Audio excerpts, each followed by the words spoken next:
Assalamualaikum warahmatullahi taala wabarakatuh. Okay, kita sambung dengan tajuk fa'il yang sebelum ni. Kita dah belajar ta'rif al-ismul musnadu ilaihi fi'lun ala tariqati fa'ala aw shibihi. Kita dah belajar syibul fi'li tu apa. Kita dah belajar ahkamul fa'il, kaunhu marfu'an ta'akhur an rafi'ihi, ada mujawaz hadfihi sawa'un kana malfuzan bihi aw dhamira mustatiran. Kita dah belajar apa hukum kalau kita sandarkan fi'il kepada fa'il yang musanna ataupun jamak. Jumhur Arab kata apa, Taifah minal Arab kata apa. Kemudian kita dah belajar bilakah keadaan kita boleh gugurkan fi'il dan bilakah keadaan kita wajib gugurkan fi'il. Okay, sekarang kita masuk yang baru pula. Madza waqa'a 'alal fi'lil madi idza usnida li muannath. Soalan nombor 6 tu. Apakah yang berlaku pada fi'il madi apabila disandarkan kepada muannath?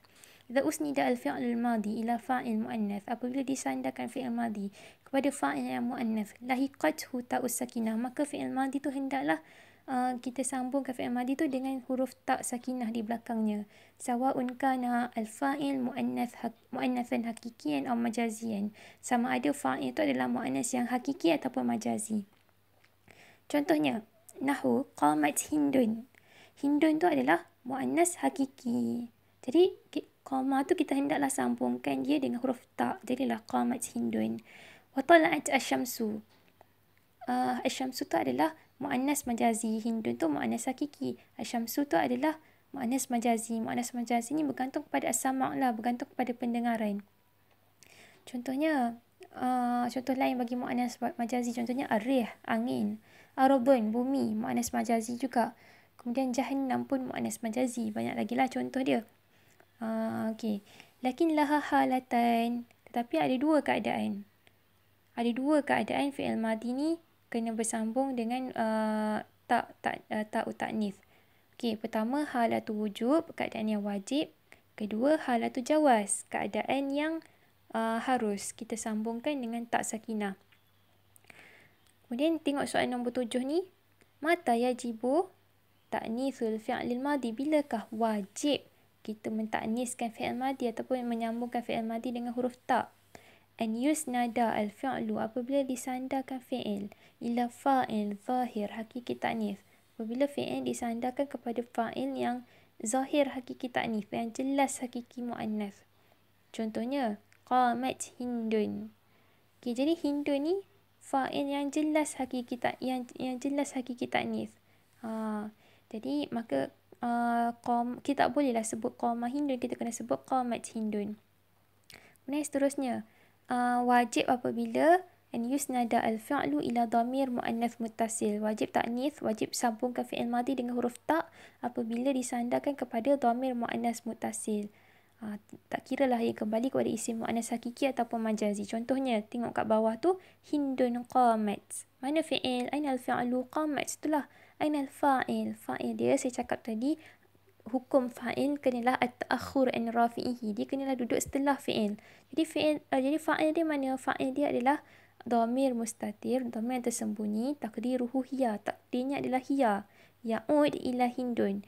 Dan disandarkan kepada hindun, kembali kepada hindun. Okey, kemudian seterusnya, asyamsu tala'at, sama juga, tak tu kembali kepada ataupun disandarkan kepada isim kepada muannas majazi, itulah asyamsu tu. Okey, kemudian seterusnya nombor 8, ma hukmu ta'nithil fi'li al-mafsul an fa'ilihi bi illa wa bi ghairi illa. Apakah hukum kita mentakniskan fi'il? Kita letakkan ta' di belakang fi'il madi yang dipisahkan dengan fa'il, dengan illa dan selain illa. Okey, cuba tengok kotak hijau tu. Idza fusila bainal fi'li wa fa'ilihi al-muannath al-hakiki. Apabila dipisahkan antara fi'il dan fa'il yang muannas hakiki dengan selain illa, jaza ithbatu ta' wa hadfuha, maka kita boleh tetapkan ta' dan gugurkan dia. Tapi lebih baik kita tetapkan. Contohnya, ata. Tengok contoh kat bawah tu. Nahu ata au atat al-qadiyah bintul waqif. Okey, mana fi'il ata ataupun atat? Inilah. Mana fa'il? Aina al-fa'il? Bintu ni fa'il. Jadi, qadiyah ni pemisah antara fi'il dengan fa'il. Maka dalam keadaan ni, ata dengan atas ni, ata ni kita boleh gugurkan tak macam ata ni, ataupun kita boleh tetapkan tak macam atats. Begitu juga yang contoh bawah tu, qama ataupun qamat al-yawma hindun. Okey, fi'il dia adalah qama ataupun qamat, hindun tu adalah fa'il. Okey, kemudian dipisahkan dengan al-yawma, jadi kita boleh sama ada dua. Qama boleh, qamat boleh, tetapi lebih baik kita tetapkan tak menjadi qamat. Okey, kemudian seterusnya. Idza fusila, apabila fi'il dan fa'il muannas, idza fusila bainal fi'li wal fa'il al muannas bi illa. Apabila fi'il dan fa'il dipisahkan dengan illa.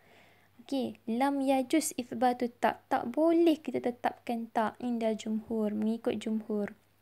Contohnya, maqama illa hindun. Okey. Mana ainal fi'lu qama, ainal fa'il hindun. Jadi fi'il dengan fa'il ni dipisahkan dengan illa. Jadi dalam keadaan ni fi'il kita tak boleh tetapkan tak pada akhir fi'il. Kita tak boleh cakap maqamat, tak boleh. Kita kena cakap maqama illa hindun. Macam tu juga yang bawah tu, ma tala'a illa asyamsu. Tak boleh ma tala'at illa asyamsu, tak boleh. Okey, kemudian seterusnya, ma hukmu hadfi ta'i ta'nits min al-fi'l al-muttasil bi fa'ilihi al-muannath. Kita dah belajar sebelum ni. Kita dah belajar tentang bilakah keadaan wajib. Kalau ingat lagi lah. Okey. Bilakah keadaan yang kita wajib ta'nits fi'il madi. Wajib letak tak di akhir fi'il madi. Bilakah keadaan tu? Yang pertama sekali, kalau fa'il dia, kita rewind balik ya. Bila fa'il dia adalah isim yang jelas hakiki ta'nits, macam hindun. Kita tahu dia ta'nits. Maka itu keadaan yang wajib lah. Okey. Contohnya tadilah qamat hindun. Itu wajib lah, kita tak boleh cakap qamat hindun. Tapi kat dalam nombor 9 ni, dia keadaan yang bercanggah dengan apa yang kita belajar dalam syarat wajib tadi. Dia kata, qad tuhzafu ta' minal fi'lil muttasil. Kadang-kadang je tau. Kadang-kadang dibuang tak, tuhzafu ta' minal fi'lil muttasil bi muannath hakiki min ghairi faslin. Dibuang tak daripada fi'il yang bersambung dengan muannas hakiki tanpa pemisah fi kalamin Arab wa huwa qalil jiddan. Kadang-kadang dia tak ikut syarat wajib tu. Kadang-kadang walaupun fa'il dia adalah jelas hakiki ta'nits, tapi dia tetap buang tak pada akhir fi'il. Contohnya, haka Sibawayh qala fulanah. Telah berkata fulan itu. Fulanah tu jelas hakiki ta'nits, tapi qala tu kita tak sambung, Sibawayh dia tak sambungkan qala tu dengan huruf tak di belakang. Dia cakap qala fulanah. Benda ni berlaku dalam kalam Arab, tapi sikit sangat-sangat. Jadi jangan ikutlah. Sepatutnya qalat fulanah kan. Okey. Kemudian yang seterusnya, ini pun bercanggah dengan kaedah wajib yang kita belajar dulu. Apabila kita belajar dulu apabila fa'il dia, contohnya fa'il dia adalah kembali kepada muannas majazi ataupun muannas hakiki ta'nits. Jadi kita kena tetapkan tak kan, tapi kat dalam ni dia terbalik. Waqad tuhzafu tak, kadang-kadang dibuang tak minal fi'lil muttasil bi dhamiril muannas al-majazi. Kadang-kadang dibuang tak daripada fi'il yang bersambung dengan dhamir yang kembali kepada muannas majazi. Wa huwa makhsus bi sya'ri. Ia dikhususkan kepada syair sahaja. Contohnya tengok syair bawah tu yang saya highlight warna merah tu kan. Wala arda abqala. Abqala ni fi'il madi. Arda ni muannas majazi. Sepatutnya kena sebut arda abqalat. Kan? Sebabnya dia punya fa'il dia, abqala tu fi'il madi. Fa'il dia dhamir mustatir. Taqdiruhu hiya ya'ud ila arda. Tapi kat abqala tu tak ada huruf tak. Jadi ini berlawanan dengan apa yang kita belajar dulu. Tapi yang ni dikhususkan untuk syair sahaja. Kita tak boleh guna ya. Kita belajar ikut syarat wajib tadi. Okey, kemudian seterusnya, ma hukmu ta'nitsil fi'li, yang terakhir untuk video ni lah. Ma hukmu ta'nitsil fi'li ma'al fa'il al-muannath al-majazi al-zahir wal jam'i wa ni'ma wa bi'sa. Okey, kalau fa'il dia adalah jamak mudzakkar salim, jam'ul mudzakkar salim, lam yajuz itsbatut ta, maka kita tak boleh tetapkan tak pada fi'il. Kita tak boleh cakap qamat az-zaidun. Tak boleh. Kita kena cakap qama az-zaidun. Az-zaidun ni kan fa'il yang jamak mudzakkar salim kan? Okey. Kalau jamak taksir li mudzakkar pula. Jamak taksir li mudzakkar wa li muannath, jam'ul muannath salim, al muannath al majazi al zahir. Maka dalam keadaan ini jaza itsbatut ta' wa hadfuha. Kita boleh tetapkan tak pada fi'il atau menggugurkannya. Kita nak contoh kat bawah. Qama atau qamat ar-rijal. Kita telah berdiri lelaki-lelaki itu. Okey. Ar-rijal ni adalah jamak taksir li mudzakkar untuk lelaki. Jadi dalam keadaan ni kita boleh tetapkan tak pada fi'il seperti qamat dan kita juga boleh gugurkannya seperti qama. Dua-dua boleh. Qama ataupun qamat ar-rijal dua-dua boleh. Kemudian jamak taksir li muannath. Kita boleh guna qama ataupun qamat al-hunud. Al-hunud ni jamak taksir li muannas kan? Boleh tetapkan tak pada fi'il seperti qamat dan kita juga boleh gugurkannya menjadi qama. Kemudian kalau fa'il dia adalah jam'ul muannats salim seperti al-hindat. Okey. Sama juga boleh tetapkan tak pada fi'il ataupun gugurkannya macam qama dengan qamat sedua-dua boleh.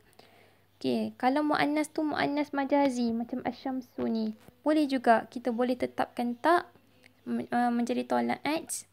Tetapkan tak pada fi'il madhi menjadi tala'at ataupun kita boleh gugurkan tak menjadi tala'a.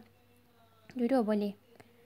Kemudian yang terakhir adalah ni'ma wa akhawatuha. Kalau ayat tu ada huruf ni'ma, ada perkataan ni'ma wa akhawatuha, maka jaza itsbatut ta', maka kita boleh tetapkan tak wa hadfuha dan buangnya. In kana fa'iluha, kalau fa'ilnya, sekiranya fa'ilnya adalah mufradan muannasan, adalah mufrad muannas hakiki, mufradan muannasan hakikiyan. Sebab apa? Sebab apa? Li'anna fa'iluha, kerana fa'ilnya maksudu bihi, dimaksudkan dengan fa'ilnya istighraqul jinsi. Istighraqul jinsi ni dimaksudkan dengan fa'ilnya maksud yang menyeluruh. Contohnya kaum perempuan. Kaum perempuan tu adalah satu tapi dia membawa maksud menyeluruh lah. Fa'umila mu'amalatu jam'i taksir, maka dia beramal dengan amalan yang sama seperti jamak taksir, lakin al-ahsan al-ithbat, tetapi lebih baik kita tetapkan tak. Contohnya ni'ma atau ni'mat al-mar'atu hindun. Okey. Sebaik-baik perempuan, sebaik-baik kaum perempuan adalah hindun. Al-mar'atu ni adalah mufrad hakiki muannas. Kita boleh guna ni'ma ataupun ni'mat. Okey, kerana apa? Sebab al-mar'ah tu maksud dia menyeluruh, maka hukumnya sama macam jamak taksir. Jamak taksir kan kita belajar boleh tetapkan tak ataupun gugurkan dia kan. Macam tu. Kemudian kita sama juga bi'sa atau bi'sat al-mar'atu hindun. Seburuk-buruk perempuan adalah hindun. Kita boleh guna bi'sa dan kita boleh juga tetapkan tak bi'sat al-mar'atu hindun. Okey.